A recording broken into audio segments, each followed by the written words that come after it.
سورہ بقرہ کی آیت نمبر 36 اور 37 بھی پڑھ لیتے ہیں، چھوٹی سی آیت ہے۔ اعوذ باللہ من الشیطان الرجیم، بسم اللہ الرحمن الرحیم۔ فَأَزَلَّهُمَا، پھر ان دونوں کو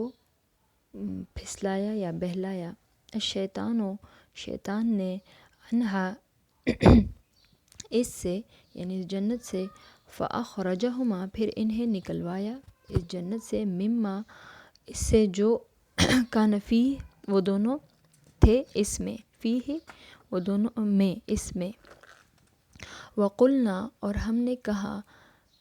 اہبطوا، تم اتر جاؤ، بعضکم، تمہارے بعد، لبعض، بعض کے، عدو، دشمن، وَلَکُمْ، اور تمہارے لیے، فی الارض، زمین میں، مستقر، ٹھکانہ ہے، ومتاع، اور سامان، الی حین، کچھ مدت تک، ٹھیک ہے۔ فتلقی، پھر حاصل کر لیے، آدم نے، من ربہ، اپنے رب سے، کلمات، کچھ کلمے، فتابا، پھر اس نے توبہ قبول کی، یعنی اللہ نے توبہ قبول کی، علیہ، اس کی، یعنی آدم علیہ السلام کی، انہ، بے شک وہ، هو التواب الرحیم، هو التواب، وہ توبہ قبول کرنے والا، الرحیم، اور رحم کرنے والا ہے۔ دوبارہ پڑھتے ہیں۔ فَأَزَلَّهُمَا، پھر ان دونوں کو پھسلایا، الشیطان، شیطان نے، عنہا، اس سے، فَأَخْرَجَهُمَا، پھر انہیں نکلوایا، مما، اس سے جو، کان فیہ، وہ دونوں اس میں تھے۔ پھر شیطان نے ان دونوں کو پھسلایا اس سے، پھر انہیں نکلوا دیا اس جگہ سے جہاں وہ تھے، یعنی جنت سے، وَقُلْنَا، اور ہم نے کہا، اہبطوا، تم اتر جاؤ، ہم نے یعنی اللہ نے کہا، اہبطوا، تم اتر جاؤ، بعضکم، تمہارے بعض کے، لبعض، بعض کے، عدو، دشمن ہیں، یا بعضکم لبعض عدو، تمہارے بعض کے دشمن ہیں، وَلَکُمْ، اور تمہارے لیے، فی الارض، زمین میں، مستقر، ٹھکانہ، مستقر، ٹھکانوں کو کہتے ہیں، ٹھکانہ، ومتاع، اور سامان، الی حین، وقت تک، یا اور اس طرح بھی پڑھ سکتے ہیں، مستقر ومتاع الی حین، اور ایک وقت تک سامان ہے یا ایک وقت تک زندگی ہے، اس سے مراد زندگی ہے۔ فتلقی، پھر حاصل کر لیے، آدم علیہ السلام نے، من ربہ، اپنے رب سے، کلمات، کچھ کلمے، فتاب علیہ، پھر اس نے توبہ قبول کی اس کی، انہ،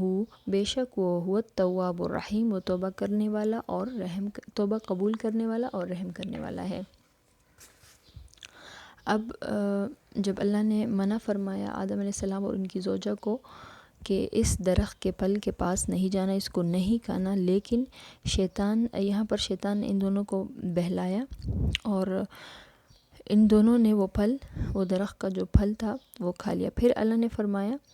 کہ تم انسان اور شیطان ایک دوسرے کے دشمن ہو۔ یہاں پہ جو لکھا فرمایا گیا ہے کہ بعض کے دشمن ہیں، تو اس کا مطلب ہے کہ شیطان اور انسان دونوں ایک دوسرے کے دشمن ہو۔ اور اب پھر آدم علیہ السلام کو کہا